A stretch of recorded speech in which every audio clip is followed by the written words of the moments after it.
তোমাকে হাঁটতে বলেছে কি? আকাশে মেঘের গর্জন আর একটানা বৃষ্টি যেন পৃথিবীকে আচ্ছন্ন করে রেখেছে। বৃষ্টির ভারী ফোঁটাগুলো পাথরের মতো আঘাত করছে। মাটি জলমগ্ন, পথে হাঁটা প্রায় অসম্ভব। চারিপাশের এই বিশৃঙ্খলার মধ্যে আহমেদের মন তীব্র অস্থিরতায় ছটফট করছে। যখন যন্ত্রণা ও দুর্বলতায় রোজার চোখ ভারী হয়ে এসেছে, ঠিক তখনই হুট করেই আহমেদ কোনো দ্বিধা না করে রোজাকে কোলে তুলে নেয়। তার নিজের শরীর ভিজে তীব্র শীতল বৃষ্টিতে কাঁপলেও রোজা নিজের ব্যথা যন্ত্রণা সব ভুলে গিয়ে অবাক হয়ে তাকিয়ে রইল আহমেদের দিকে, যে এখন তাকে নিয়ে এগিয়ে যাচ্ছে। রোজার নিঃশ্বাস ধীরে ধীরে ভারী হয়ে উঠছে, পায়ের যন্ত্রণা ধীরে ধীরে তীব্র হচ্ছে, কিন্তু আহমেদের উষ্ণ শরীরের স্পর্শে সে কিছুটা স্বস্তি খুঁজে পায়। দুজনের নিঃশব্দ বোঝাপড়া, কোনো কথা নয়, শুধু স্পর্শেই সমস্ত কিছু বলা হয়ে যাচ্ছে। আহমেদের শক্ত হাতের মধ্যে নিজেকে একেবারে নিরাপদ মনে হচ্ছে, কিন্তু ভিতরে ভিতরে রোজা জানে আহমেদের নিজের চিন্তার বোঝা কম নয়। বৃষ্টির মাঝে তার গা থেকে গড়িয়ে পড়া পানির ধারা যেন রোজার যন্ত্রণাকেও কিছুটা ধুয়ে নিয়ে যেতে চাইছে। তার শ্বাস ক্রমশ ভারী আর আহমেদের মুখে গভীর উদ্বেগের কারণ, গভীর উদ্বেগের ছাপ। সেই মুহূর্তে রোজা একবার চোখ বন্ধ করে গভীরভাবে অনুভব করে আহমেদের কোলের উষ্ণতায় তার শক্ত হাতের আশ্রয়ে যেন যেন অজানা এক আরামের বোধ মিশে আছে, যা তাকে এই ব্যথা ভুলিয়ে দিতে চায়। আজ থেকে 4 বছর আগের মতো নিজেকে সবচেয়ে অসহায় ও দুর্বল মনে হচ্ছে। হঠাৎ করে রোজার অতীতের আহমেদের সাথে কাটানো মিষ্টি মুহূর্তগুলো চোখের সামনে ভেসে উঠছে। কত ভালোবাসে তারা একে অপরকে। আহমেদ তো ঠিকই পারল নিজের ভালোবাসাকে সত্যি প্রমাণ করতে। রোজা কেন পারল না? সে কেন অবিশ্বাসের আধারে ডুবে না গিয়ে নিজের ভালোবাসার পরীক্ষায় উত্তীর্ণ হতে পারল না? রোজা দুহাতে আহমেদের গলা পেঁচিয়ে ধরে তার দিকে অপলক তাকিয়ে আছে। রোজা একবারও সামনে তাকায়নি। আহমেদ তাকে কোথায় কোন রাস্তায় নিয়ে যাচ্ছে সেটা দেখারও প্রয়োজন বোধ মনে করল না সে। আহমেদের গাল, গলা, ঘাড় দিয়ে বৃষ্টির পানি ফোঁটায় ফোঁটায় চুইয়ে পড়ছে। রোজা অদ্ভুত চোখে মুগ্ধতার সাথে পর্যবেক্ষণ করতে থাকলো সেটা। এই অবন্ধকারেও আহমেদের ঘাড়, গলায় বিন্দু বিন্দু হয়ে থাকা পানির ফোঁটাগুলো মুক্তোর মতো জলজল করছে। রোজার বেহায়া মনটার ইচ্ছে করলো সেগুলো ছুঁয়ে দিতে। আশ্চর্য, কোথায় গেল তার সেই ব্যক্তিত্ব? কোথায় গেল তার সেই এতদিন ধরে গড়ে তোলা কঠিন মনোভাব? ওই আগের মতোই তো সে দুর্বল হয়ে পড়ল, কিন্তু কোথা থেকে যেন একটা অদৃশ্য বাধা পেল। রোজার ভিতরের এক ক্ষিপ্ত সত্তা যেন চেঁচিয়ে প্রতিবাদ করতে থাকলো। লুচু মেয়ে হয়েছিস তুই রোজা, ছি! এভাবে কেউ কোনো পুরুষের দিকে তাকিয়ে থাকে, তাও এমন ঘোর লাগা দৃষ্টিতে? ছি রোজা, চোখ দিয়েই তো গিলে খাচ্ছিস। তোকে ভালো মনে করেছিলাম। এই সাবধান, আবারও সেই আগের মতো দুর্বল হয়ে যাচ্ছিস তুই। তৎক্ষণাৎ রোজার আর এক সত্তাও প্রতিবাদ স্বরে বলে উঠল। তাকিয়ে রয়েছিস, একদম ঠিক করেছিস। আমি কি পরপুরুষের দিকে তাকিয়েছি নাকি? আমি তাকিয়ে আছি আমার ব্যক্তিগত পুরুষের দিকে। শুধু চোখ দিয়ে কেন, পারলে সত্যি সত্যি গিলে খাবো। তাতে তোর কি? উক্ত সত্তা ক্ষিপ্ত স্বরে আবারও বলে উঠল। ওরে অকৃতজ্ঞ, ওরে বেইমান! এতদিন এই ভালোবাসা কই ছিল তোর? যাকে চিনতেই পারলি না, বিশ্বাসই করতে পারলি না, যাকে এতটা কষ্ট দিলি, অবজ্ঞা অবহেলা করলি, তাকে নিজের ব্যক্তিগত পুরুষ হিসেবে দাবি করিস? কোন যুক্তিতে? লজ্জা লাগে না? তুই বোঝা আমাকে। তোর এই ঠুস তোর এই ঠুকনো ভালোবাসা কি আহমেদের নিঃস্বার্থ ভালোবাসার মতো এতটা খাঁটি? রোজার সেই অদৃশ্য সত্তা এবার দমে গেল। সত্যিই তো, বলার মতো কিছু নেই তার। নিজেই নিজের সাথে এভাবে যুদ্ধ করতে থাকা রোজা তখনও আহমেদের দিকেই তাকিয়ে রয়েছে। তার কেন এখন নিজেকে এত দুর্বল মনে হচ্ছে?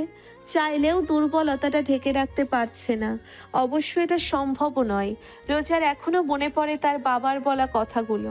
কোনো এক রাতে রমজান আলী রোজাকে বলেছিলেন, যে তোকে সত্যিকারের ভালোবাসবে তার হৃদয়কে কোনোদিন আঘাত করবি না মা, তার প্রতি সবসময় নরম থাকবি। এই একটা মানুষের প্রতি শুধুমাত্র তুই তোর দুর্বলতা প্রকাশ করবি। এই একটা মানুষের সামনে শুধু তুই সহজ সরল থাকবি। আত্মসমর্পণ করে দিবি নিজেকে তার কাছে। রোজা মনে মনে নিজের মৃত বাবার আত্মার কাছে ক্ষমা প্রার্থনা করলো। সে তার বাবার কথাগুলো আগে উপলব্ধি করতে পারেনি। আসলেই তো, সে কেন আহমেদের সামনে নিজেকে শক্ত রাখবে? কেন এই মানুষটার সামনে কৃত্রিম মুখোশ পরে থাকবে? এই মানুষটার কাছ থেকে আবেগ আড়াল করে নিজেকে গুটিয়ে রাখলে তো তার কোনো লাভ নেই, বরং অজস্র ক্ষতি। রোজার দুনিয়াবি চিন্তার মাঝেই হুট করে আহমেদ ঘাড় ঘুরিয়ে রোজার দিকে তাকালো। রোজা একটুও চমকালো না, বরং চোখের পলক না ফেলেই ধীরে ধীরে সুস্থ আহমেদের গলা থেকে চোখ নামিয়ে সেই ঈগল চোখের দিকে মনির দিকে তাকালো। আহমেদ কি বুঝলো কে জানে, সেও মুগ্ধতার সাথে খানিকক্ষণ তাকিয়ে রইল রোজার স্থির চোখের দিকে। এই দৃষ্টি অনেক দিন তার নাগালের বাইরে ছিল যে। ঠিক 3 বছর আগে কানাডা যাওয়ার সময় এয়ারপোর্টে আহমেদ রোজার এমন কাতর নেত্রপল্লব দেখছিল, যার গভীর ছিল অসহায়ত্ব, আকুলতা আর অবিরাম ভালোবাসা। আজ সেই চোখজোড়া আবারও দেখে আহমেদও সেই দৃষ্টি বন্দি করে নিল নিজের চোখের মায়ায়। করে আহমেদ সিরিয়াস ভঙ্গিতে বলে উঠল, গায়ক হয়েও এতদিন দ্বিতীয়বারের মতো তোমাকে ইমপ্রেস করতে সবসময় ফিটফাট হয়ে নায়কের মতো সেজে তোমার সামনে বেলুনের মতো গড়াগড়ি খেলাম, তখন তো একটুখানি ফিরেও তাকালে না। রোজা ভ্রু কুঁচকে ফেলল। একটু থেমে আহমেদ আবারও বলল, আজকে কোনো মতে ঘুম থেকে উঠে মুখ না ধুয়ে অগোছালো অবস্থাতেই হিরো আলমের মতো সেজে পাগলের মতো ছুটে আসলাম এখানে, আর আজ তুমি এমনভাবে তাকিয়ে রয়েছো যেন আমি বর সেজে আছি আর তোমাকে এখন কোলে করে বাসর ঘরেই নিয়ে যাচ্ছি। রোজা এবারও স্থির রইল। চোখ তো দূরের কথা, চোখের পাতাও নড়ল না। হয়তো আহমেদের লাগাম ছাড়া কথাটা শুনতে পায়নি রোজা। শুনতে পারলে আহমেদের একটা চুলও মাথায় থাকতো না আর। আহমেদ আবারও বলে উঠল, দেখেছো অবস্থা, এখনো তাকিয়ে আছো? তোমার তো চোখের পলকও পড়ছে না। তোমার রুচির এত দুর্ভিক্ষ কবে হলো মাই কুইন? রোজ এবার যন্ত্রের মতো উত্তর দিল, 4 বছর আগে। অহনা ডিভানের উপর বসে বসে নখ খুঁড়ছে। এদিকে রিয়াদ বারবার সৌরভের নাম্বার ডায়াল করছে আর কল ধরছে। নাহিদ এবং নুরা চিন্তিত মুখে বসে আছে এবং রিয়াদের পায়চারি দেখছে। আজ তাদের কারোরই ঘুম হলো না। একটু আগে সৌরভ কল করে রিয়াদকে খবর দিয়েছে যে আহমেদ শ্যামপুরের দিকে গিয়েছে। এটা শুনে তার একটু স্বস্তি পেলেও এখন তাদের আহমেদ এবং রোজা দুজনের জন্যেই টেনশন হচ্ছে। রিয়াদ ফোন হাতে নিয়ে ঘুরপাক খাচ্ছে। কোনো খবর পেলেই সৌরভের কল আসার কথা। একটু পরে রিংটোন বেজে উঠল। সবাই উৎসুক হয়ে তাকালো। রিয়াদ সঙ্গে সঙ্গে কলটা ধরে বলল, হ্যাঁ সৌরভ, বল কি খবর? স্যার এবং ম্যাডাম ঠিক আছে তো? সৌরভ নরম করে বলল, রিয়াদ ভাই, আপনি টেনশন করবেন না, স্যার এবং ম্যাম ঠিক আছে, কিন্তু রিয়াদ চিন্তিত স্বরে বলল। কিন্তু কি? সৌরভ অসহায় কণ্ঠে বলে উঠল, ম্যামের পায়ে গুলি লেগেছে রিয়াদ ভাই। রিয়াদ সঙ্গে সঙ্গে চেঁচিয়ে উঠে বলল। কি, ম্যামের গুলি লেগেছে? কথাটা কর্ণকুহরে পৌঁছানো মাত্রই ঘরে থাকা সবাই উঠে দাঁড়ালো। অহনার মস্তিষ্ক থমকে গেল। নাহিদ যেন কথা বলতেই ভুলে গেল। নুরা ইতিমধ্যেই হাত দিয়ে মুখ চেপে ধরেছে। অহনা দ্রুত গতিতে রিয়াদের কাছে দৌড়ে গিয়ে তার ঘাড়ে হাত দিয়ে বলল, কি হয়েছে রিয়াদ? গুলি লেগেছে মানে? ম্যামের কোথায় গুলি লেগেছে? ম্যাম ঠিক আছে তো? রিয়াদ 2 আঙ্গুলে কপাল ঘষে বলল, কিভাবে হলো এটা সৌরভ? ম্যামের কি অবস্থা? ম্যাম ঠিক আছে তো? এখন কি হবে? সৌরভ আবারও আশ্বস্ত করে বলল, রিয়াদ ভাই টেনশন করো না, সৌভাগ্যবশত গুলিটা ম্যামের পায়ের ভেতরে ঢোকেনি, পা ঘেঁষে বেরিয়ে গেছে। এই খবরটাও তো পেতাম না। শ্যামপুরের কোনো নেটওয়ার্কই পাওয়া যাচ্ছে না। একটু আগেই স্যার আমাদের কোনো এক ল্যান্ডলাইন থেকে কল করে কোনো মতে বলল যে আমরা যেন ভোরবেলা স্যারের বাংলোতে চলে যাই। নিয়াদ বলে উঠল। কাল কেন, আজকেই যাই। সৌরভ একটু আমতা আমতা করে বলল, আসলে আজকের রাতটা ম্যাম এবং স্যার একসাথে থাকুক না। স্যার তো আছেই ম্যামের সাথে। আমার মনে হয় না স্যার থাকলে ম্যামের তেমন অসুবিধা হবে। রিয়াদ কিছু একটা বুঝতে পারলো আর বলে উঠল, ও আচ্ছা, ঠিক আছে, আমরা তাহলে ভোরবেলা গাড়ি নিয়ে যাব। সঙ্গে সঙ্গে অহনা পেছন থেকে বলে উঠল, রিয়াদ, সৌরভ ভাইকে জিজ্ঞেস কর ওই কুত্তার বাচ্চাটা কোথায়। রিয়াদ আবারও ক্ষেপে উঠলে এবং সৌরভকে উদ্দেশ্য করে বললে, আসলেই তো, ওই কুত্তার বাচ্চাটা কোথায় রে? ওই জানোয়ারটা শ্যামপুর থেকে বের হতে পারলো কি করে? খবর পেলাম ও নাকি একদম অক্ষত অবস্থায় নিজের ডেরায় ফিরে গিয়েছে। সৌরভ ফিসফিস করে বলে উঠল, রিয়াদ ভাই, আজ ইচ্ছে করেই স্যার এবং ম্যাম ওই জানোয়ারটাকে যেতে দিয়েছে। এত তাড়াতাড়ি কি সব খেলা শেষ হবে নাকি? আর ওই জানোয়ারটা তো ম্যামকে গুলি করেছে, যে কারণে ম্যাম দুর্বল হয়ে গিয়েছে। স্যারও সেই ভেবে কিছু করেনি।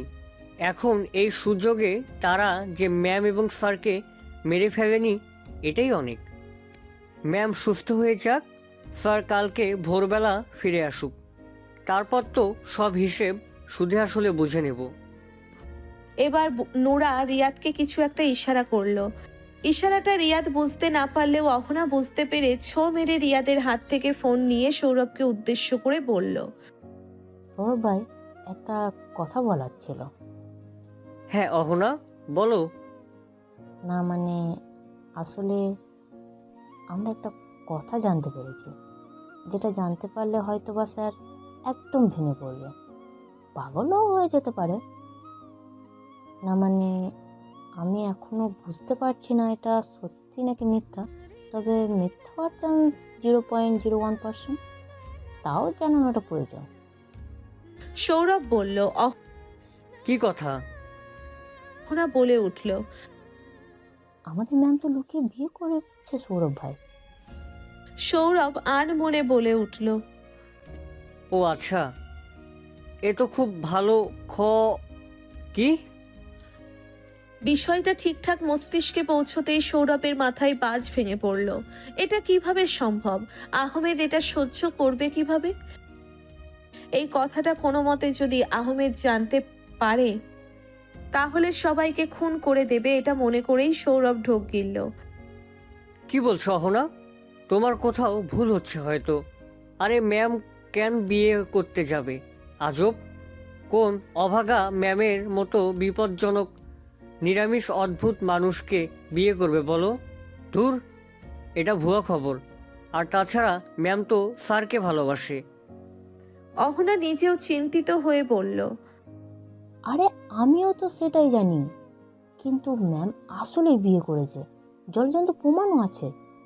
কাকে করেছে সেটা এখনো বলতে পারছি না, কিন্তু ম্যাম চাকরি হওয়ার আগেই বিয়ে করেছে এটা একদম শিওর। সৌরভ এইবার অসহায় কণ্ঠে বলে উঠল, এসব অশুভ অমঙ্গলজনক কথা বলো না অহনা। স্যার সহ্য করতে পারবে না, পাগল হয়ে যাবে, একদম ভেঙে পড়বে, নিজেকে শেষ করে দেবে। স্যারের ক্যারিয়ারটাই শেষ হয়ে যাবে। আর আমি এ কথা জানি।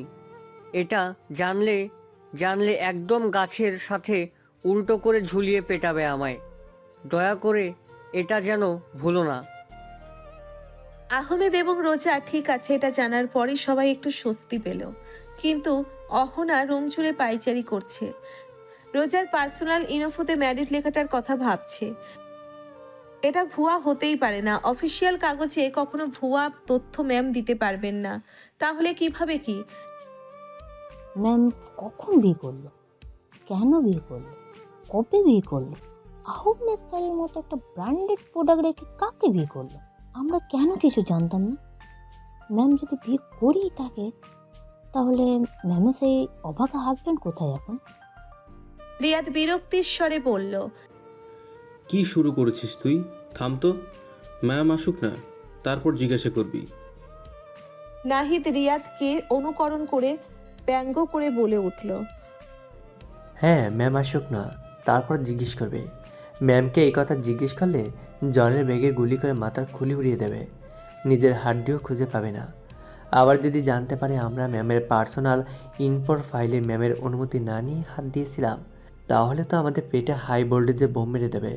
শিওর থাক। অহনা এবার সিরিয়াস ভঙ্গিতে বলে উঠল। বিশ্বাস কর রিয়াদ, ম্যাম যদি সত্যি এটা করে থাকে, ম্যাম যদি সত্যি এভাবে আহমেদ স্যারকে ঠকিয়ে থাকে, তাহলে আমি ম্যামকে রিজাইনমেন্ট লেটার জমা দিয়ে গ্রামে চলে যাব। নোরা হতভম্ব হয়ে বলে উঠল। কিছু বলছো আপু? অহনা বলল। হ্যাঁ, যা বলেছি ঠিকই বলছি। স্যার ম্যামকে কতটা ভালোবাসে, আর ম্যাম স্যারকে এভাবে ঠকাতে পারলো, বিয়ে করে নিল। তাও আবার স্যার কানাডাতে যাওয়ার সাথে সাথে বিয়ে করেছে। এই জন্যই তো চাকরির সময় নিজেকে মেয়ার বলে পরিচয় দিয়েছে। ম্যাম আমার আদর্শ, আমি কখনোই এটা আশা করিনি। বিশ্বাস করো নুরা, এটা সত্যি হলে ম্যামকে আমি নিজের দায়িত্বে রিজাইনমেন্ট লেটার জমা দিয়ে দেবো। ম্যামের সাথে কাজ করার কোনো দরকার নেই আমার। রিয়াদও একইভাবে বলে উঠল। আমিও। রিয়াদ এবার নোরা এবং নাহিদ একে অপরের দিকে তাকিয়ে। আমি যেদিন প্রথম ম্যামকে দেখেছিলাম, সেদিনই ম্যামের বাম হাতের অনামিকা আঙুলের একটা সুন্দর আংটি লক্ষ্য করেছিলাম। সে অনুযায়ী ম্যাম বিবাহিত হতেও পারে, কিন্তু রাজিয়া আন্টির কথা অনুযায়ী তো সেই আংটিটা আহমেদ স্যার দিয়েছিলেন ম্যামকে। তাহলে ম্যাম চাকরির আগে বিয়ে করে থাকলেও আহমেদ স্যারকে দেওয়া আংটিটা কেন এখনও পরে থাকবে? হিসেবে তো মিলছে না। আর এদিকে নাহির দোটানায় ভুগছে। সে কিছুতেই এসব বিশ্বাস করবে না। তার ম্যাম কখনোই প্রতারক নয়। কিছু একটা ভেবে নাহিদ মনে মনে বলে উঠল। আমার ম্যাম কখনই এমন করতে পারে না। নিশ্চয়ই কোনো গোলমাল আছে। অন্ধকারের মধ্যে বৃষ্টির তালে আহমেদ রোজাকে কোলে নিয়েই 1 কিলোমিটার পথ অতিক্রম করলো। বৃষ্টির আওয়াজ ও জঙ্গলের স্রোত যেন তাদের কাহিনীকে নতুনভাবে লিখছিল। আহমেদ রোজাকে কোলে নিয়ে বেডে যেতেই তার হৃদয়ে একটা আবেগময় সুর বাজছে। আমি তোমার জন্য সব কিছু করতে প্রস্তুত রোজা, তুমি কি তা জানো? অবশেষে সেই কাঙ্ক্ষিত বাংলোতে তারা এসে পৌঁছলো। আহমেদ এবং রোজা যখন বাংলোর গেটে প্রবেশ করলো, তখন তাদের চারপাশের পরিবেশটি যে একটি ভিন্ন জগতের শিরা বাংলোর অন্ধকারে আলো ফুটে উঠেছিল। তবে সেই আলো ছিল নরম। একটি খাঁজে রাখা তেলের বাতি ধোঁয়াতে আলো ফেলছিল, যা ঘরটিকে একটি রহস্যময় পরিবেশ বিরাজ করছিল। চারিপাশের শেয়ালগুলো রোজাকে কোলে নিয়ে ভিতরে প্রবেশ করতেই রোজা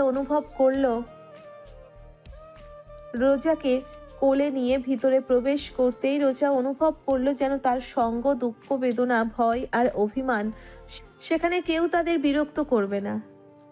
একটি পুরনো স্যামসাং সেটিং চেয়ারে রোজাকে আস্তে করে শুইয়ে দিল আহমেদ।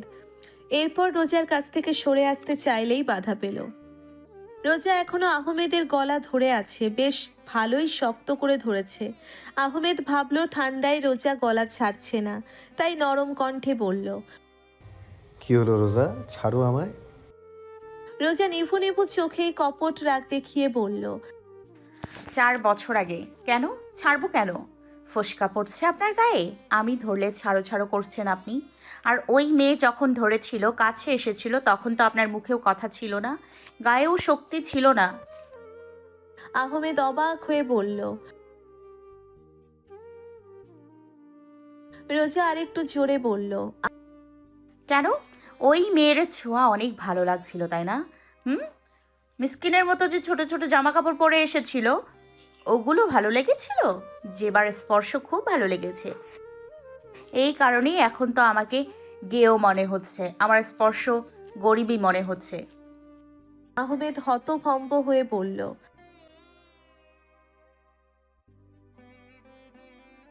আহমেদকে থামিয়ে দিয়ে রোজা আবারও বলে উঠল। অবশ্য মনে তো হবেই, স্বাভাবিক। আমি তো ওই মেয়ের মতো নায়িকা নই, ওর মতো হট নই, ওর মতো শেখ। বাকি কথাটা কি হবে সেটা আন্দাজ করতে পেরেই বাকি কথা বলতে না দিয়ে আহমেদ এক হাত দিয়ে রোজার মেশিনের ন্যায় চলন্ত ঠোঁট চেপে ধরল। আর এগোনোর দরকার নেই মাই কুইন, হয়েছে, এখানেই লাগাম টানো। আমি বেশ বুঝতে পেরেছি যে এই 3 বছরে আমার অনুপস্থিতির সুযোগ নিয়ে সবাই মিলে আমার সহজ সরল ভোলা ভালা রোজাটাকে হাই ভোল্টেজ প্রোম্যাক্স বানিয়ে দিয়েছে। রোজা চোখ পাকিয়ে নিজের মুখ থেকে আহমেদের হাত সরিয়ে বলে ওঠে। সত্যি কথা বললে তো গায়ে লাগবেই। বলেই ফট করে আহমেদের গলা ছেড়ে দিল। আপনাকে আমি আর ধরবই না, জানতো, যেবার কাছে যান। আমাকে আর স্পর্শ করতে আসবেন না। হিরোগিরি করে কোলে নিতে এসেছিল। হ্যাঁ, নিজেকে নায়ক মনে করছে। আহমেদের এবার চোয়াল ঝুলে পড়ল। কোনো হাদারাম রোজাকে সব বলে দিয়েছে। তাকে পেলে হারকিপের জুস খাওয়াতো আহমেদ। এতক্ষণ কি সুন্দর করে গলা চড়িয়েছিল তার কুইন, এখন আবার বলছে আর ধরবেই না। এ কি বিপদ! সে তো পুরোপুরি ছাড়তে বলেনি, শুধু ছাড়তে বলছিল গরম পানি আনার জন্যে। পরে না হয় আবারও ধরতো। আহমেদ তো তাই চায়, রোজার গুলি লাগা জায়গাটা পরিষ্কার করতে হবে বলেই আহমেদ গরম পানি আনতে যাচ্ছিল। এই মেয়েকে এখন বোঝাবে কে? রোজা তখন থেকেই মুখ ঘুরিয়ে আছে। আহমেদ কিছু বলল না। অভিমান পরেও ভাঙানো যাবে, তবে তার মন অন্য এক দুশ্চিন্তায় ভরে ওঠে। কারণ সে জানে যেগুলির ক্ষত যদি সঠিকভাবে পরিষ্কার না করা হয় ইনফেকশন হতে পারে। রোজার আহত পায়ের দিকে তাকিয়ে কিছু একটা ভেবে আহমেদ উঠে চলে যায়। রোজা আর চোখে আহমেদের প্রস্থান দেখে। লোকটা আমাকে রেখে গেল কেন? আহমেদ দ্রুত পা চালিয়ে রান্নাঘরে গিয়ে একটি বড় পাত্রে পানি ফোটায়। গরম পানি হওয়ার অপেক্ষায় সে প্রয়োজনীয় জিনিসপত্র সংগ্রহ করতে শুরু করে। একটি পরিষ্কার তোয়ালে, অ্যান্টিসেপটিক দ্রবণ এবং ব্যান্ডেজ। সপ্তাহে সপ্তাহে আহমেদ বাংলো পরিষ্কার করার জন্য লোক পাঠায়। ভাগ্যিস সব প্রয়োজনীয় জিনিস এখানে আগে থেকেই ছিল। পানি ফুটে উঠলে আহমেদ তা একটি পাত্রে নিয়ে আসে। আহমেদ তড়িঘড়ি করে রোজার কাছে এসে পাশে টুল নিয়ে বসে। রোজা আর চোখে দেখতে থাকে আহমেদের কার্যক্রম। লোকটা আবার এই গরম পানি এনেছে কিসের জন্যে? আহমেদ তোয়ালেটা সেই গরম পানির ভিতরে চুবিয়ে দেয়। এরপরে সেটা সাইডে রেখে রোজার পায়ে হাত দিতেই রোজা সাথে সাথে বলে ওঠে। এ কি, পায়ে হাত দিচ্ছেন কেন? হাত সরান। আহমেদ কোনরূপ ভাবান্তর না হয়ে রোজাকে চোখ পাকিয়ে বলে। বেশি মাতব্বরি করতে এসো না তো রোজা। এসব করতে গিয়েই তো নিজের এই অবস্থা করলে। আমাকে আমার কাজ করতে দাও, মুখে কুলু পেটে থাকো। রোজা চুপসে গেল। সে একটু গলে গিয়েছে দেখে কি আহমেদ আবারও আগের মতো তাকে ধমকাধমকি দেওয়া শুরু করলো? রোজা বেশ চিন্তায় পড়ে গেল। না, বেশি গলে যাওয়া যাবে না। আহমেদ রোজার আহত পাটা হাতে তুলে নিল। যত্ন সহকারে তার পায়ের ক্ষত স্থানে তোয়ালেটা ভিজিয়ে রেখে দিল। গরম পানির স্পর্শে রোজা ব্যথায় একটু নড়ে উঠলেও আহমেদ সাবধানে কাজ করে চলে। প্রথমে গরম পানির সাহায্যে ক্ষত স্থানের চারিপাশ পরিষ্কার করে, যেন কোনো ময়লা বা ধুলো জমে না থাকে। এরপর অ্যান্টিসেপটিক দ্রবণ ব্যবহার করে জায়গাটা জীবাণু মুক্ত করে। রোজা মুখে কিছু না বললেও আহমেদের যত্ন অনুভব করে। তার হাতের স্পর্শ এতটাই কোমল যে রোজা জানে সে তার প্রতিটি ব্যথার প্রতি মনোযোগ দিচ্ছে। ক্ষত পরিষ্কার করে আহমেদ শান্তভাবে ব্যান্ডেজ নিয়ে আসে। যত্নের সাথে জায়গাটায় ব্যান্ডেজ করে। এতক্ষণে যন্ত্রণাটা কমল। রোজা ধীরে ধীরে স্বস্তি পেতে শুরু করেছে। আহমেদ পাশে বসে থাকে। এক মুহূর্তের জন্যেও তাকে একা ছেড়ে যেতে চায় না। রোজা দীর্ঘক্ষণ নীরব ছিল। যন্ত্রণার ভারে চোখে তন্দ্রা আসতে চাইছিল, কিন্তু ব্যথা তাকে স্থির থাকতে দিচ্ছিল না। আহমেদ পাশে বসে প্রতিটি মুহূর্তে তার যত্ন নিচ্ছিল, যেন তার নিজের ব্যথা ভুলে গেছে। এক মুহূর্তেই রোজা ধীরে ধীরে চোখ খুলে আহমেদের দিকে তাকালো। তার চোখে অনুরোধের এক গভীর ছায়া, যেন সেই কঠিন শক্ত মেয়েটির সমস্ত প্রহরী এক মুহূর্তে ভেঙে পড়ল। রোজার কণ্ঠ নরম অথচ ভাঙা, যেন ভেতর থেকে আসা কষ্টের প্রতিধ্বনি। শুনুন। আহমেদ তার দিকে তাকায়, চোখে উদ্বেগ। কি হয়েছে রোজা? ব্যথা বেড়েছে নাকি? পানি খাবে? রোজা তার মাথা ধীরে ধীরে নাড়ল, কিন্তু কথা বলতে গিয়ে কণ্ঠ রুদ্ধ হয়ে আসছিল। চোখের কোণে জমে থাকা অশ্রু ছলছল করছিল। কিছুক্ষণ চুপ থেকে সে বলল, আপনি আমাকে আগেই সবকিছু খুলে বলেননি কেন? নিজে তো কষ্ট পেলেন, সাথে আমাকেও শুধু শুধু কষ্ট দিলেন। আগেই সবকিছু বলেননি কেন? আহমেদ মুচকি হেসে তাচ্ছিল্যের সহিত বলল, তুমি সুযোগ দাওনি তাই, বরং উল্টো তো আমায় কত কষ্ট দিলে। রোজার এবার ঠোঁট ভেঙে কান্না আসলো। আহমেদ তড়িঘড়ি করে রোজার মুখখানা হাতের মুঠোয় পুড়ে নিল। আরে মাই কুইন, আমি তো মজা করছিলাম, কাঁদছো কেন বোকা? রোজা তাও কাঁদতেই থাকলো। 3 বছর ধরে জমানো সমস্ত কান্না বেরিয়ে এলো যেন। আহমেদ এবার রোজার আর একটু কাছে গিয়ে বলল, মাই কুইন, তুমি না অনেক স্ট্রং হয়ে গিয়েছো। তুমি তো আগের মতো আর ছিঁচকাদুনি নেই, খেতো না। আমি তো মজা করেছি। শোনো, আমি আমার রোজাকে আর দুর্বলভাবে দেখতে চাই না। আমার রোজা এখন অনেক শক্ত হয়ে গিয়েছে। এখন আমার রোজাকে দেখলে সমস্ত ক্রিমিনালরা ভয়ে কাঁপে, সবাই ভয় পায়। আর তুমি আমার সামনে এইভাবে কাঁদছো, জনগণ তো তোমায় মেনে নেবে না মাই কুইন। রোজার কান্নারত মুখের দিকে তাকিয়ে আহমেদ আবারও বলল,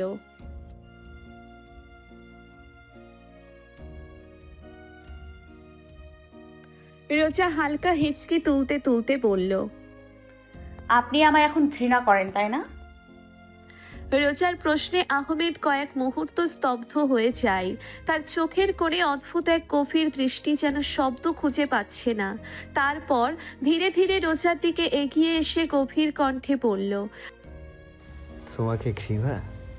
রোজা, আমি যদি তোমাকে ঘৃণা করতাম তাহলে এত বছর ধরে তোমার প্রতিটি মুহূর্ত, প্রতিটি কষ্ট, প্রতিটি আনন্দ এভাবে হৃদয়ে ধরে রাখতাম না। এই শব্দটা মনেও এনো না মাই কুইন। ঘৃণা তো অনেক সহজ ব্যাপার, ভালোবাসা সেটাই তো সবচেয়ে কঠিন। আমি কখনো ভাবিনি যে একদিন তোমার চোখের দিকে তাকিয়ে এই কথা বলতে হবে। তুমি জানো না কতটা কষ্ট হয়েছে তোমার প্রতি আমার অনুভূতি বোঝাতে। আহমেদের চোখে জল চিকচিক করছিল, কণ্ঠ ভারী হয়ে এলো। তোমার থেকে দূরে থাকা, তোমার অপবাদ সইতে সইতে আমি ভেঙে পড়েছি। কিন্তু রোজা, আমি তোমাকে কখনো ঘৃণা করতে পারিনি। আমি শুধু তোমাকে ভালোবেসেছি, তোমার প্রতিটা মুহূর্তে, তোমার প্রতিটা নিঃশ্বাসে। রোজার চোখে কান্না থমকে গেল, আর আহমেদের কথা যেন তার ভেতরের সব দ্বিধা ভেঙে দিল। রোজা কোনো মতে বলে উঠল, আমায় ক্ষমা করে দিন প্লিজ। আহমেদ সাথে সাথে রোজার দিকে ঝুঁকে গিয়ে রাগান্বিত স্বরে বলল, আমি তোমাকে বলেছিলাম না সত্যটা জানার পর আমার কাছে ক্ষমা চাইবে না। আমি একটু রাগ করিনি, কারণ আমি জানতাম আমার রোজা যতই বাইরে থেকে আমাকে এড়িয়ে যাক না কেন, সে আমাকে মনে মনে নিজের থেকেও অনেক বেশি ভালোবাসে, ভীষণ ভালোবাসে। রোজা কান্নারত অবস্থাতেই মাথা নাড়ালো। হ্যাঁ, সে বাসে তো, নিজের থেকেও বেশি ভালোবাসে। তার বাবা মারা যাওয়ার পর তো এই পৃথিবীতে শুধুমাত্র আহমেদই তার কাছে একমাত্র আপন। আহমেদের জন্যেই তো এখনো বেঁচে আছে সে। সেই দিন পুরোপুরি যেবার ঘটনাটা বিশ্বাস করলে সে সুইসাইড করতে 2 বার ভাবতো না। আহমেদ এক মুহূর্তের জন্য স্তব্ধ হয়ে যায়। তার চোখে বিস্ময় আর গভীর আবেগ। রোজা যাকে সে সবসময় শক্ত এবং অটল দেখেছে, আজ তার সামনে এতটা অসহায়। কি শর্ত বলুন? আহমেদের কণ্ঠে যেন একটি আকুলতা ছিল।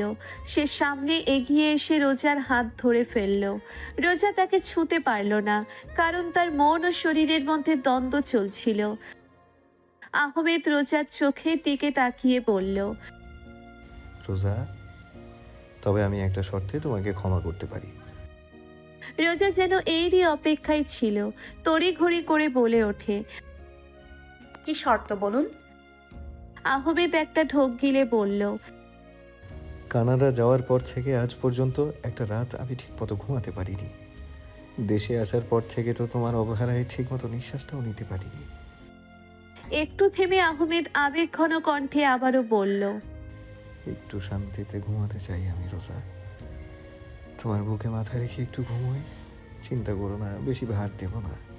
তোমার পায়ে একটু ব্যথা লাগবে না। রোজা এক মুহূর্তের জন্য স্তব্ধ হয়ে গেল।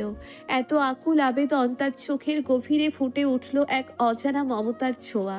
বুকের ভেতর এক অদ্ভুত স্পন্দন শুরু হলো, যেন এই মুহূর্তটি সে নিজের কাছে লুকিয়ে রেখেছিল বহুদিন। রোজার চোখে জল টলমল করে উঠল। ঠোঁটের কোণে এক অশ্রুসিক্ত হাসি ফুটিয়ে তুলে বলল, এমন শর্ত দিলে তো আমি বহুবার ভুল করব, তখন কি হবে? আহমেদ মুচকি হেসে বলল, তখন বহুবার এই বলবান মানুষটিকে তোমার বুকে জায়গা করে দিতে লাগবে।